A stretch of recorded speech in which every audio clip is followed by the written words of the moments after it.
Comenzamos con el área agropecuaria, el sector agropecuario frente a escenarios anormales, evaluación de activos, impacto en pasivos, aspectos tributarios y control fiscal. Continúa como moderadora la doctora Analia Selva, relator, doctor Sebastián Nuara, y le damos la bienvenida a las relatoras doctoras Andrea Bartomeu y Eve Guerin. Presentamos las exposiciones de trabajo, dándole la bienvenida a las doctoras, contadoras públicas, Ana del Río, Camila Boscardín y la magíster Mauricia Nori. Camila y Mauricia nos acompañan a través del Zoom. Bienvenidos.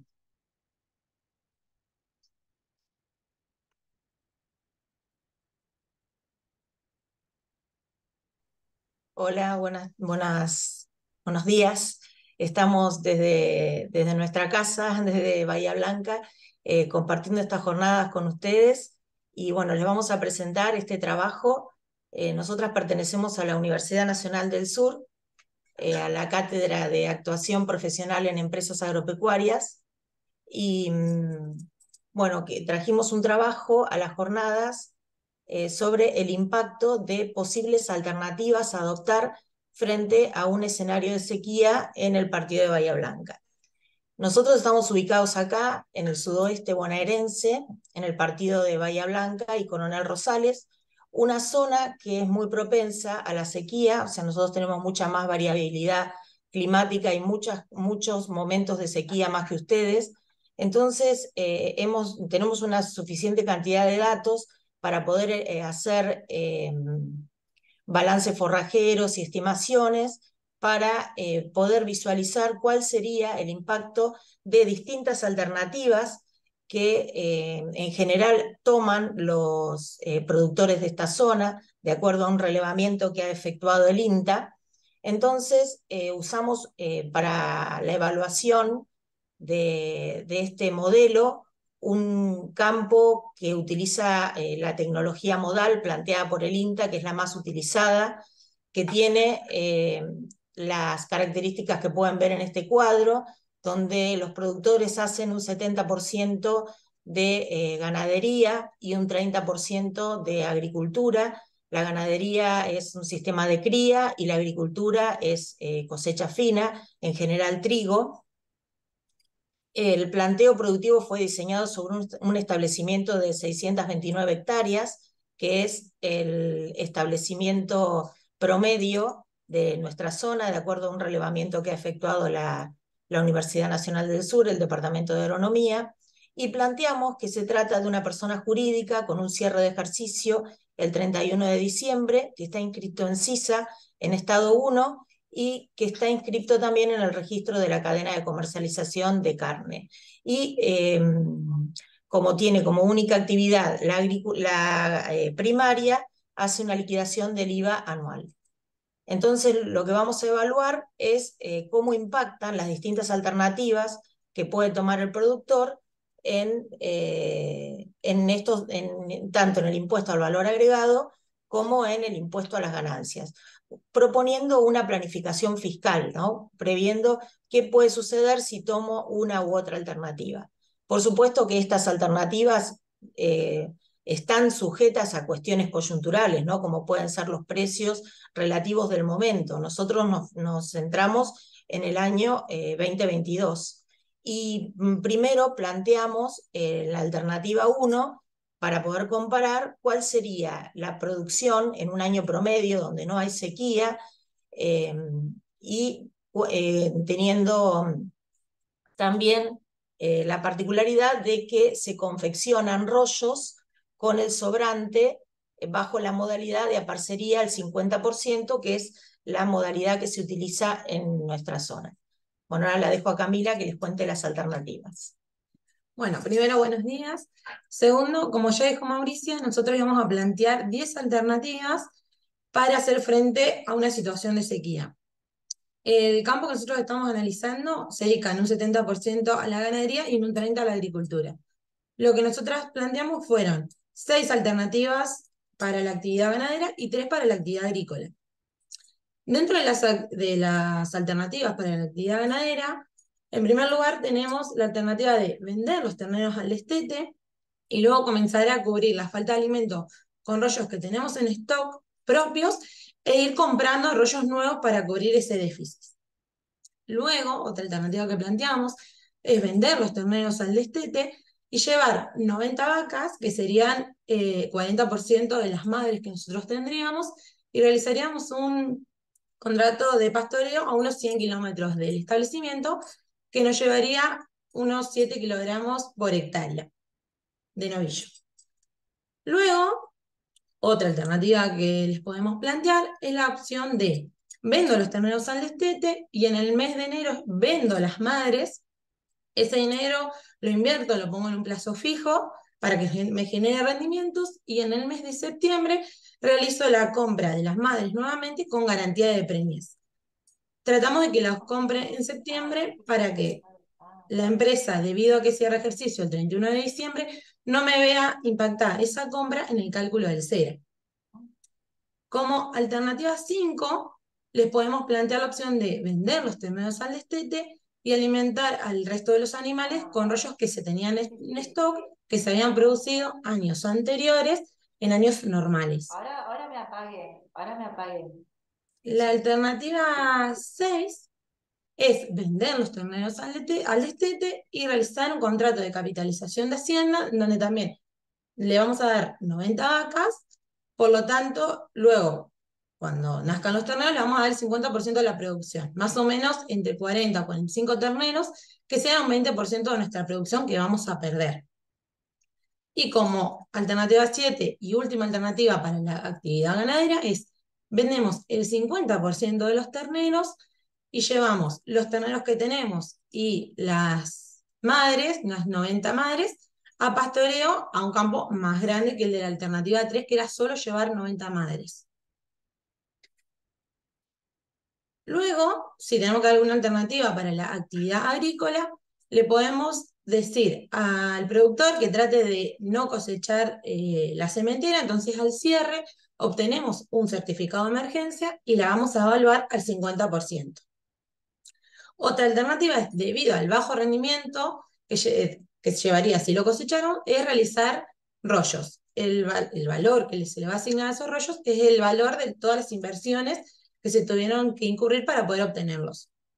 Y como última alternativa que le podemos plantear es que coseche el trigo, pero que no lo venda. Entonces, al cierre de ejercicio, lo vamos a tener en stock y lo vamos a evaluar al valor de mercado menos gastos estimados en el punto de venta. Bueno, estas fueron las alternativas que planteamos. Vamos a ver el resultado.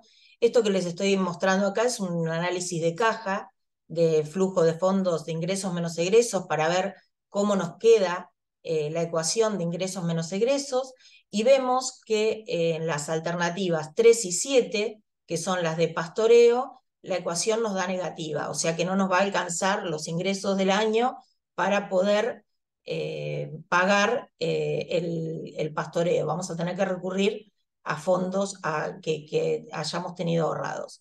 Y en la alternativa 10 también nos da negativo, pero en este caso es porque cosechamos el trigo y lo tenemos en stock. En caso de necesidad lo podemos vender y tendríamos el efectivo necesario.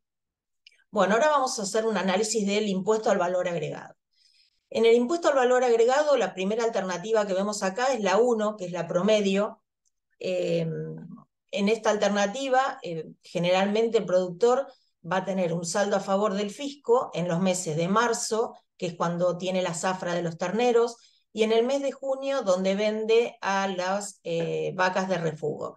Luego, en el mes de diciembre, también tendría un saldo a pagar, pero debido a las retenciones, porque está en estado 1 en el SISA, le van a retener, luego le van a devolver al mes siguiente, no le da a pagar, sino que acumula un saldo de libre disponibilidad que luego se va a ver revertido en el mes de enero cuando le devuelvan las retenciones efectuadas. Bueno, este es el escenario promedio. Ahora vemos que este escenario promedio, en cuanto al análisis del valor agregado, del impuesto al valor agregado, se repite en la alternativa 3, que es la alternativa donde llevo las vacas a pastoreo. también se repite en la alternativa 5, donde alimento con rollos propios, y se repite en la alternativa 6, que tengo el contrato de capitalización, y la alternativa 7, que también es el contrato de pastoreo. Ahora, lo que podríamos decir de esto es que fíjense que cuando veíamos que la alternativa 3 y la alternativa 7 eran negativas en cuanto financieramente hablando, acá nos encontramos que no tenemos ningún beneficio en el impuesto al valor agregado. Y esto es porque el pastoreo que estamos pagando está exento de IVA. Entonces no tenemos ningún impacto en el impuesto al valor agregado, tanto en la alternativa 3 y 7, 3 como en la 7, que son las alternativas de pastoreo. Ahora, en la de sequía con rollos propios tampoco tenemos impacto porque acá no hay inversión. Simplemente nos estamos descapitalizando por el alimento que teníamos ahorrado, pero no hay inversión, no impacta en el IVA.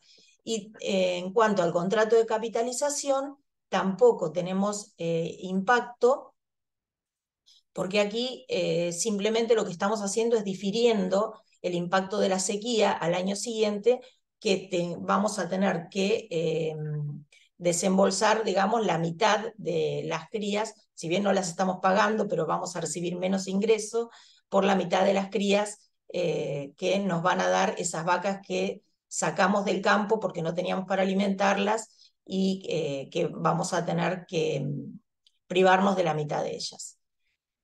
Ahora vamos a ver las alternativas 2 y 4, que tienen un escenario distinto en el IVA. La 2 era la de compra de rollos y la 4 era la de venta de los vientres y recompra.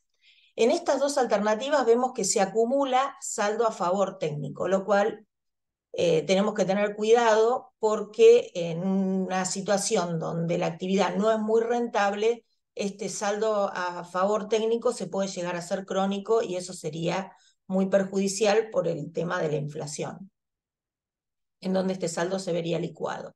Entonces vemos que en la alternativa 2, si bien nos da saldo a favor del fisco en el mes de marzo, luego comenzamos a acumular crédito fiscal producto de la compra de rollos.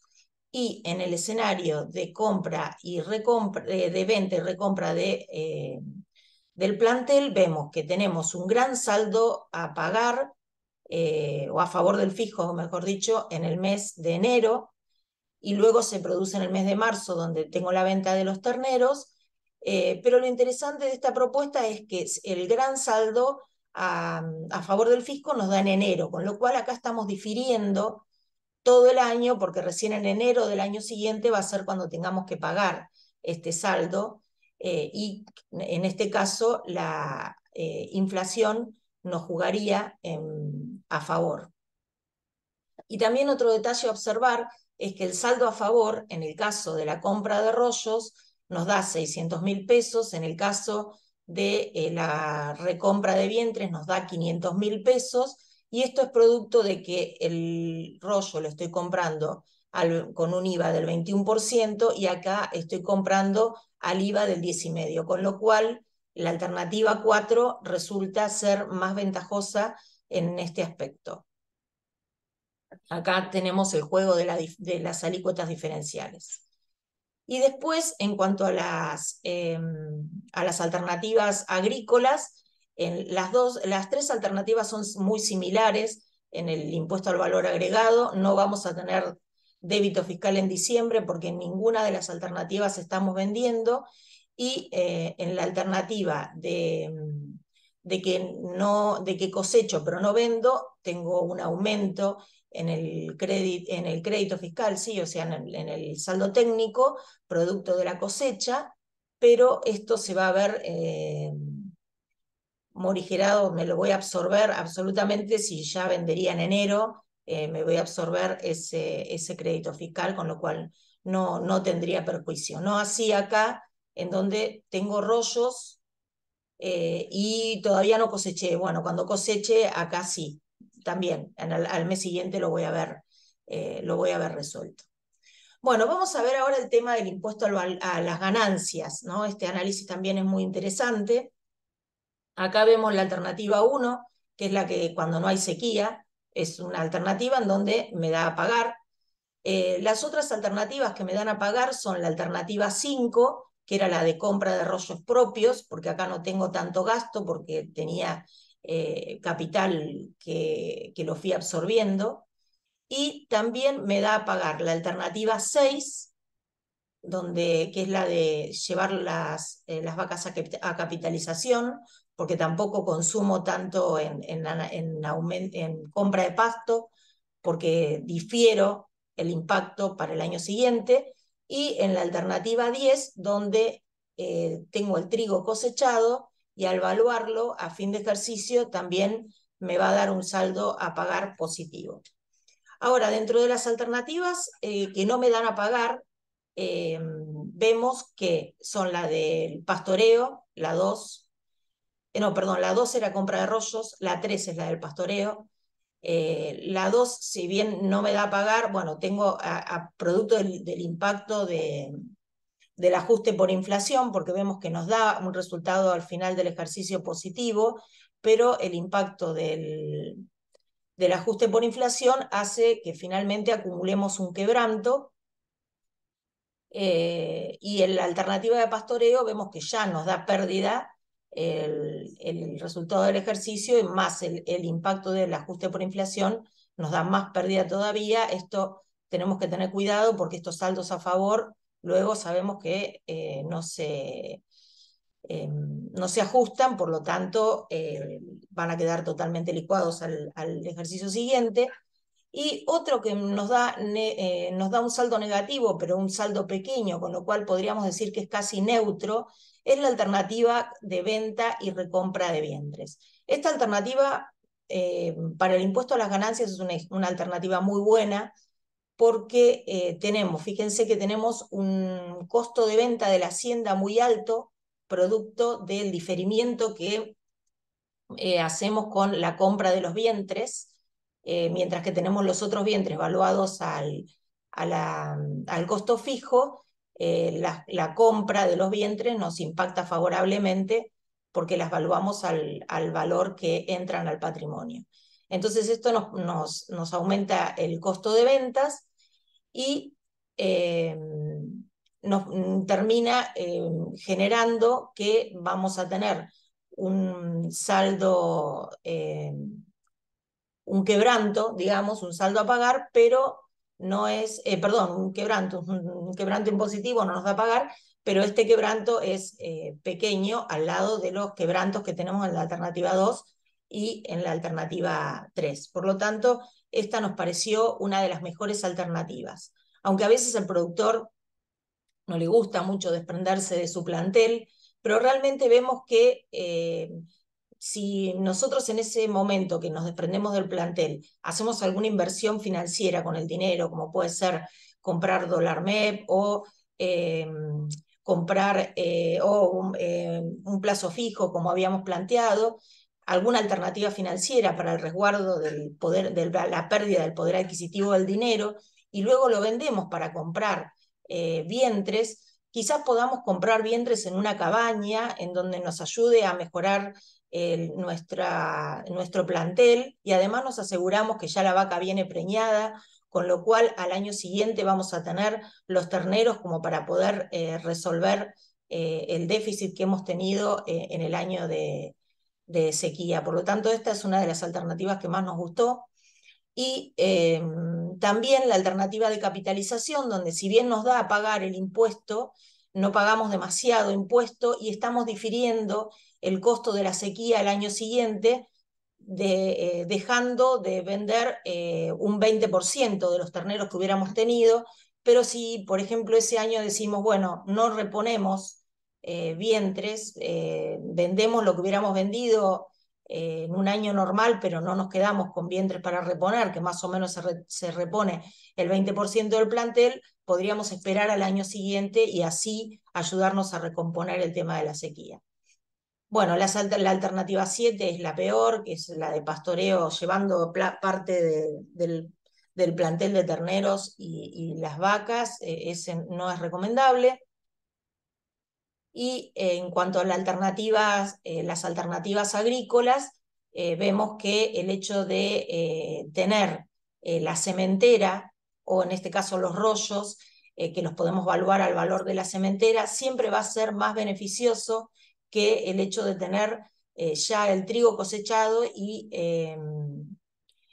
de esta manera, si podemos diferir la cosecha al mes siguiente del cierre, o podemos tener la alternativa de hacer un producto como puede ser alternativo, que serían los rollos en este caso, que lo uso para la ganadería, es más beneficiosa la alternativa para el impuesto a las ganancias. Bueno, ahora vamos entonces a repetir un poco las conclusiones y ya cerramos. Bueno, como para redondear un poco las conclusiones y ver qué días nos convienen o no, lo que podemos ver es que la opción de llevar animales a pastoreo no es nada conveniente, ni del lado financiero, ya que es muy costosa, tenemos que desembolsar mucho dinero, y luego en los impuestos no vemos el impacto, porque el IVA es un gasto que está exento, por lo tanto, al momento de vender vamos a tener que pagar de todas maneras IVA, y en el impuesto a la ganancia nos arroja unos quebrantos importantes, por lo tanto, si bien no vamos a poder tomar ejercicios siguientes, hasta 5 ejercicios, eso no se actualiza, por lo tanto, con la inflación que hoy manejamos, se nos va a licuar totalmente ese valor. Y una alternativa ventajosa es realizar el contrato de capitalización, porque si bien vamos a ahorrar en tener que comprar algún suplemento alimenticio, algún rollo, algún alimento, lo que estamos poniendo es capital para el próximo año. Vamos a tener menos cantidad de terneros. Y después, en el impuesto al IVA, no nos genera ningún cambio, ya que también es un gasto que se encuentra exento. Y en ganancias, lo que vamos a tener, los próximos años vamos a tener menores ingresos, y si bien nos da un impuesto a pagar, es un impuesto relativamente pequeño. Bien, otra de las alternativas, como ya planteamos, es la de vender y recomprar los vientres. Por supuesto que acá nos vamos a tener que arriesgar, ¿no? Porque vamos a vender los vientres en enero y vamos a recomprar en septiembre, con lo cual la fluctuación del mercado habría que verla, cómo está el tema de precios en esos momentos. Pero bueno, en el impuesto al valor agregado, la inversión en vientres nos va a arrojar un saldo a favor técnico que habría que ver en cuánto tiempo puede ser consumido, es algo que hay que analizar. Y en el tema del impuesto a las ganancias, prácticamente resulta neutro. La estrategia que nosotros aplicamos fue la de comprar las hembras 4 meses antes del cierre de ejercicio para que no nos impacte esta compra en el cálculo del CERA, y utilizamos la categoría, para poder obtener el CERA, utilizamos la categoría más vendida en el mercado. En este momento nos dio que la categoría más vendida era el ternero, que generalmente es lo que suele dar en nuestra zona, con lo cual esto resulta beneficioso, pero obviamente que no sabemos cómo, de acuerdo a cómo esté el mercado, cuál va a ser lo que nos va a suceder en ese momento. Por ahí resulta ser que es el novillo y esto nos puede impactar en forma negativa, aunque, bueno, son cosas que hay que analizar. En cuanto a las alternativas agrícolas, lo que podemos decir es que lo más ventajoso siempre va a ser tener la sementera, no tener el trigo cosechado. Por supuesto que esto siempre nosotros podemos aconsejarlo, pero después las cuestiones productivas las va a tener que resolver el productor, ¿no? Mauricia, ¿me Sí, escuchas? sí, Eh, Buenos días, ¿cómo estás? Podemos ir redondeando porque ya estamos pasados de ya tiempo. está, esta es lo último, esta es Sí, la gracias. última. Listo, entonces, ya un poco que lo dije anteriormente, así que nada, cerramos. Muchísimas gracias.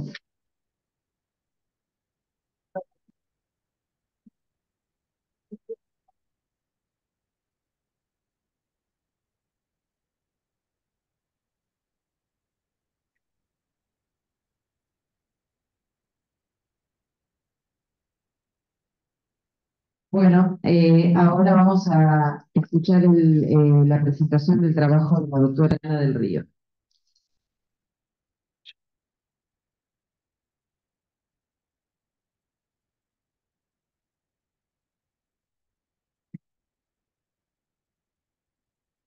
Perdón que me paro, buen día para todos, porque si no voy a quedar desnucada ya de mirar el Power.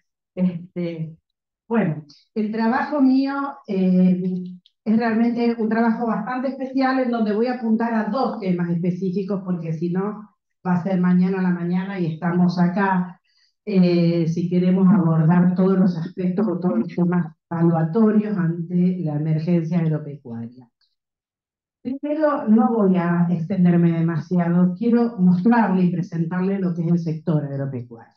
Entonces, con esta fotito, nada más, ustedes se van a dar cuenta, sin necesidad que explique demasiado, que el sector agropecuario tiene un socio mayoritario que es el señor Estado.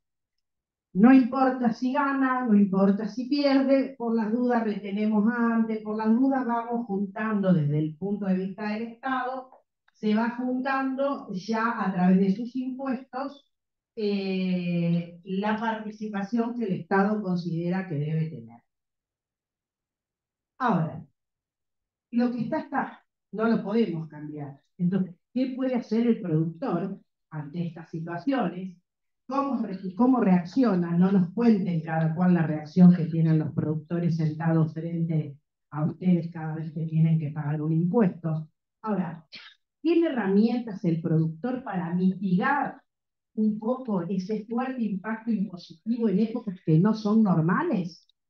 Y realmente, si nosotros como profesionales, ¿qué consejos o cómo nos estamos asesorando? Considerando que siempre la decisión la termina teniendo el productor. Nosotros no decidimos, nosotros acompañamos en procesos decisorios. Emergencia agropecuaria, no me voy a poner a recitar la ley, es la 26509, 50% de pérdida de emergencia, 80% de pérdida de desastre agropecuario.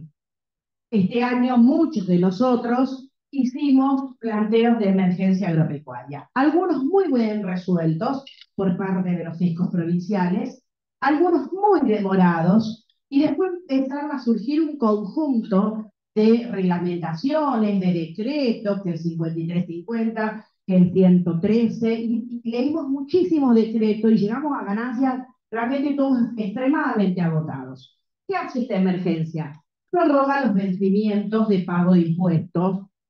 Y la ley dice al patrimonio, capitales, ganancias, y bueno, realmente hemos visto, los que hemos solicitado emergencia agropecuaria en distintas provincias, que los vencimientos efectivamente del pago del saldo de declaración jurada se han corrido y muchos de ellos los anticipos también. Va a suspender, que lo hizo el AFIP durante el tiempo de la emergencia en cada una de las provincias, los juicios de ejecución fiscal para el cobro de impuestos.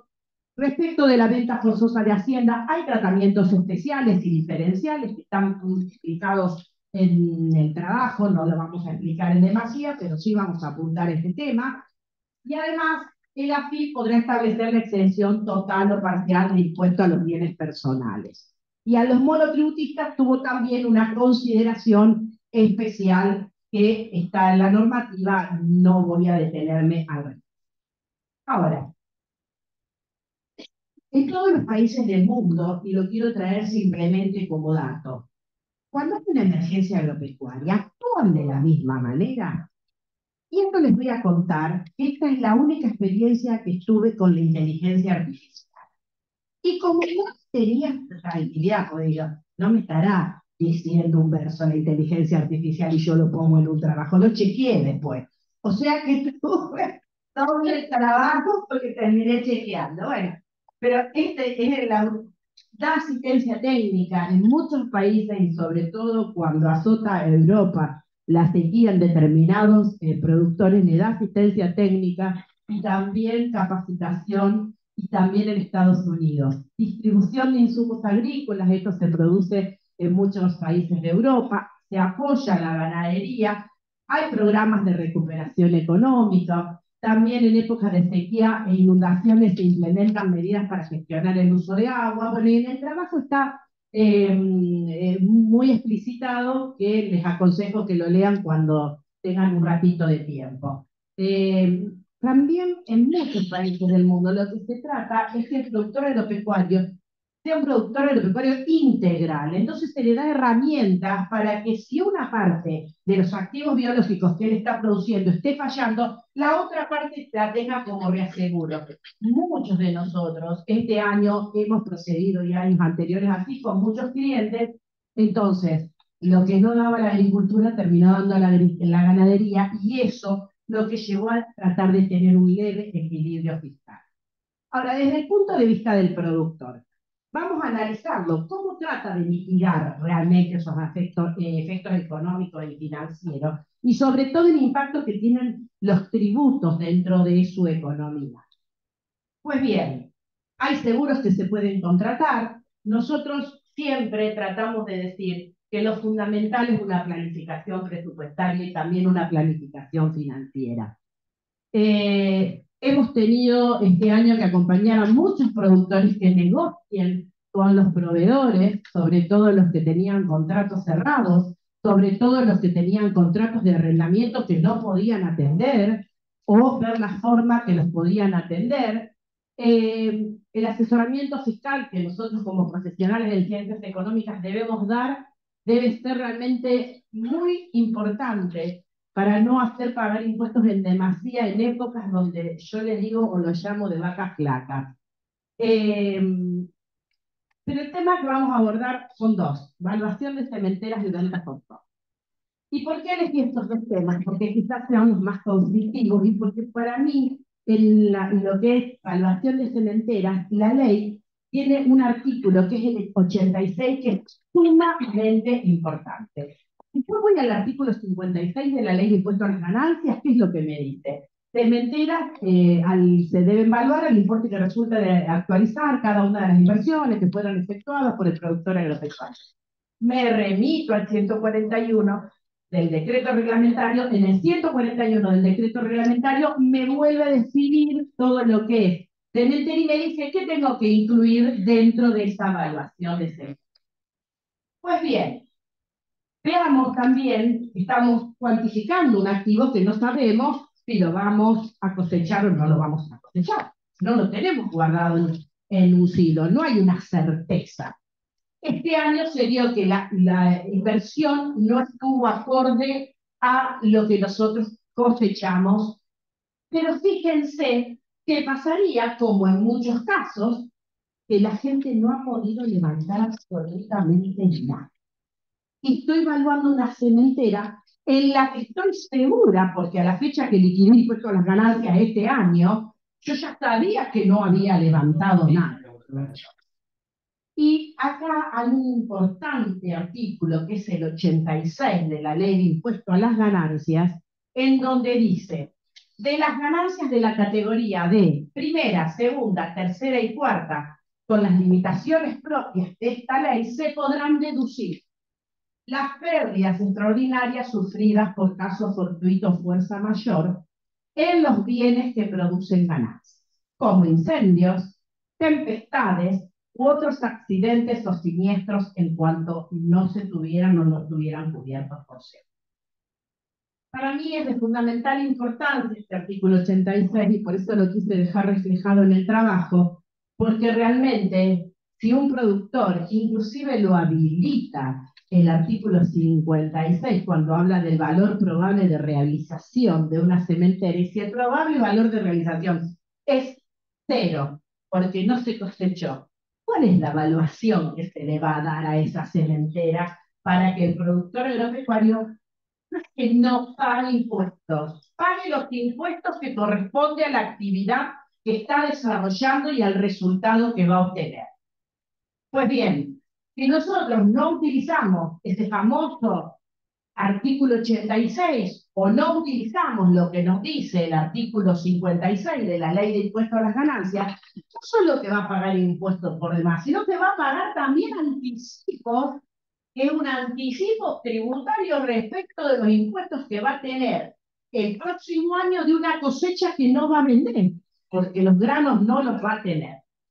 Venta forzosa de Hacienda, bueno, lo que se entiende es que realmente por venta forzosa de Hacienda, un productor agropecuario, te lo voy a traducir, después está bien escrito en el trabajo, tenga la necesidad de vender en demasía animales justamente como consecuencia de haber producido la sequía. Entonces, en este cuadro nos indica claramente el trabajo que si no tenemos un certificado de emergencia provincial, no podemos hacer uso de la venta forzosa. Y además, que sea realmente una afectación que se esté haciendo positiva de la realidad económica, que el predio donde están los animales esté dentro de la zona declarada de emergencia y que sea considerado por lo menos una de las actividades principales del productor agropecuario. Este cuadrito, que yo cada vez que tengo que hacer ventas forzosas me lo imprimo, y vieron cuando yo cuando tengo que valorizar Hacienda, tengo el cuadrito de los novillos, la tabla. Cuando tengo que hacer ventas forzosas me imprimo este cuadrito, porque en este cuadrito tengo resumida todo lo que es todos los artículos de la ley que hablan de ventas forzosas. Y sobre todo, la condición fundamental que se tiene que dar es, primero, comparar con las ventas que se tuvo promedio de los 2 últimos años, ¿sí? Comparo con esas ventas. Veo cómo se superó esa situación y además, lo más importante de la ley de ventas forzosas, los invito por supuesto a la ley de trabajo, no me puedo extender en el tiempo, es el beneficio impositivo que tiene, que me lo permite deducir ese monto como dentro del balance impositivo en un 100%, lo que haría que se disminuya el monto a pagar. De todo lo que yo digo, de todo lo que hacemos, no lo que yo digo, sino de lo que hacemos habitualmente en la profesión, hay que tener documentación que lo respalde. Nada es porque a mí me parece. No es lo que a mí me parece, es lo que es. Tengo que tener informes de ingenieros agrónomos, tengo que tener certificado de emergencia, tengo que tener informes de veterinarios, porque esto va a ser el sustento ante una defensa o una verificación que tengamos en la actualidad. ¿Cómo impactó esta sequía en los productores agropecuarios? Y depende mucho si son productores que tienen tierra propia o si son productores que son arrendatarios. ¿Y por qué depende mucho? Porque todos perdieron. En la ecuación todos perdieron, pero algunos perdieron más. ¿Y quién perdió más? Por supuesto, el que tiene que hacer frente a contratos de arrendamientos, que muchos de ellos no pueden hacer frente y están refinanciando los propios contratos. En la ecuación, muchas veces productores que tienen tierra propia con sus propios recursos salen a financiar los pagos de terceros por los arrendamientos que tienen que poder cumplir. Esto es un informe de la Bolsa que dice cuánto el Estado va a dejar de recaudar como consecuencia de la sequía. Vieron que es noticia la sequía ahora porque se perdieron reservas y todas estas cuestiones. Muy bien. A ver, para ir haciendo un cierre y una reflexión final. A mí me preocupa, por supuesto, el año 22-23, pero me preocupa el 23-24 también y me preocupa el 24-25. ¿Y por qué me preocupa? Porque si nosotros consideramos que la sequía es una cuestión de un ciclo agrícola, estamos totalmente equivocados. La sequía se extiende más allá de un ciclo agrícola, porque desde el punto de vista financiero, el productor agropecuario va a tener que salir a hacer frente en la campaña 23-24 lo que no pudo cumplir por la 22-23. Contratos forward incumplidos, refinanciación de plan canje, refinanciación con personas que tienen contratos de arrendamiento. Entonces, realmente este ha sido un problema. Con la alternativa que la ley de emergencia agropecuaria habla claramente de la necesidad o de la importancia que tiene el sistema financiero para auxiliar a los productores agropecuarios. Situación que no se dio. ¿Y por qué? Porque cada vez que íbamos a tratar de ver cómo nos refinanciaban una tarjeta agro, nos pedían un certificado de soja cero o el 5%. Yo digo, gracias a Dios algunos productores tenían algo de soja porque pudieron atender los compromisos de los contratos, pero esta fue una de las trabas que tiene el sistema cuando realmente, como digo yo, la ayuda no es tan benigna. Pues bien, digo, el productor agropecuario sufrió sus inconvenientes por la sequía, pero fíjense la cantidad de sectores que también reciben un fuerte impacto por la sequía, porque realmente la producción agropecuaria es una producción en cascada, en donde muchos otros sectores dependen, sobre todo en los pueblos del interior del país, de la cuestión agropecuaria. Se disminuyó el transporte, menor consumo de gasoil, análisis de insumos que de repente los productores estaban haciendo planes de conservación de suelo y demás, y que este año no lo han podido hacer, aplicación de menos fertilizantes en las tierras, incremento de los costos forrajeros, por supuesto a los contratistas rurales les disminuyó tremendamente el ingreso, pero también le disminuyó a los empleados de los contratistas rurales,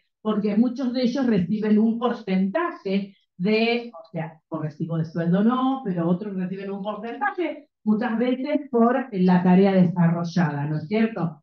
Los problemas de incumplimiento de contratos agrícolas, los pagos al sistema financiero que realmente se ven muy comprometidos y los efectos de la economía regional. Pues bien, vamos a las conclusiones, así no me extiendo. Producir en este país, la verdad que se convierte en un acto valiente frente a variables que no compiten con la inflación, el aplastamiento de los precios productivos, y los productores continúan desafiando los malos tiempos, continúan produciendo. Existe una ley, existen decretos provinciales, existen productores en esas provincias que les hacen falta a los estados provinciales para emitir, ¿qué más hace falta a los estados provinciales para emitir los correspondientes certificados en debido tiempo y forma? Que se agilicen todos los pasos y procedimientos operativos que obstaculizan, desfiguran la realidad. Yo todavía hoy estoy recibiendo certificados de emergencia, el 30 de septiembre de enero. O sea, hay una deficiencia. Si la provincia está en emergencia, el productor está dentro de las zonas de emergencia, ¿qué me tienen que analizar tanto cuando estoy aportando elementos de prueba yo? O sea, sinceramente, me parece que eso es importante que lo podamos analizar.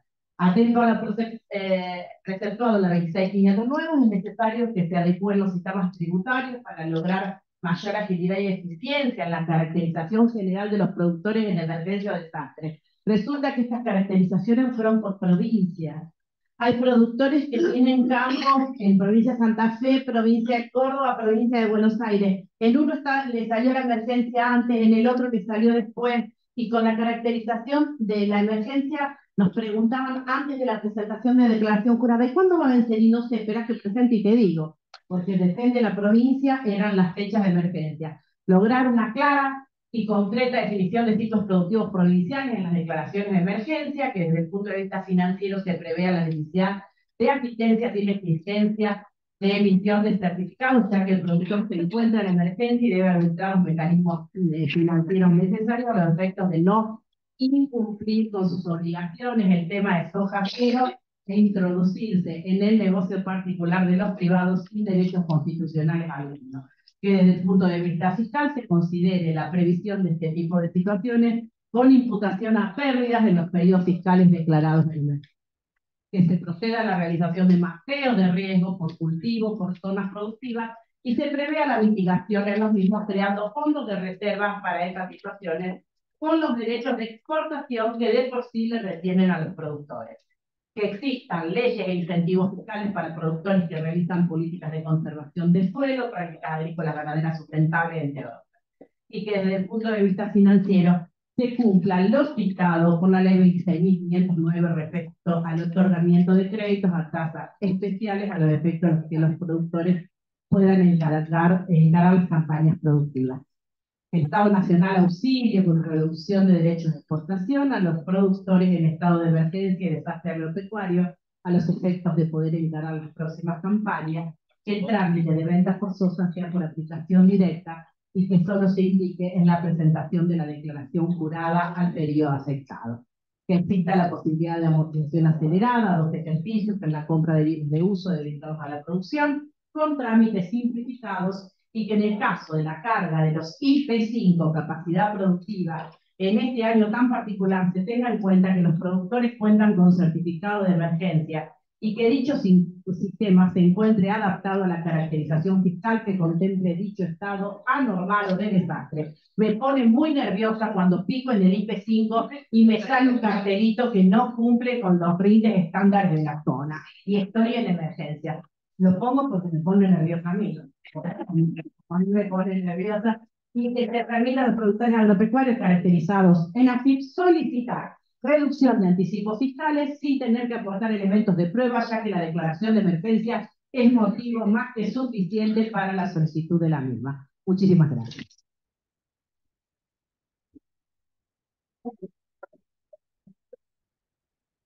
Bueno, casi cero, unos 20 y pico de segundos de exceso.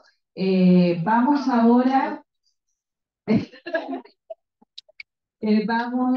Bueno, en primer lugar agradecemos a quienes han presentado estos dos trabajos que nos van a dar en el próximo bloque seguramente mucho que hablar y mucho que discutir. Ahora vamos a hacer un break de 15 minutos. A continuación vamos a tener a los tres disertantes y dentro de ese mismo bloque vamos a tratar las conclusiones. Las relatoras van a leer las conclusiones de ambos trabajos y lo vamos a debatir. Así que bueno, en 15 minutos estamos de vuelta. Muchas gracias.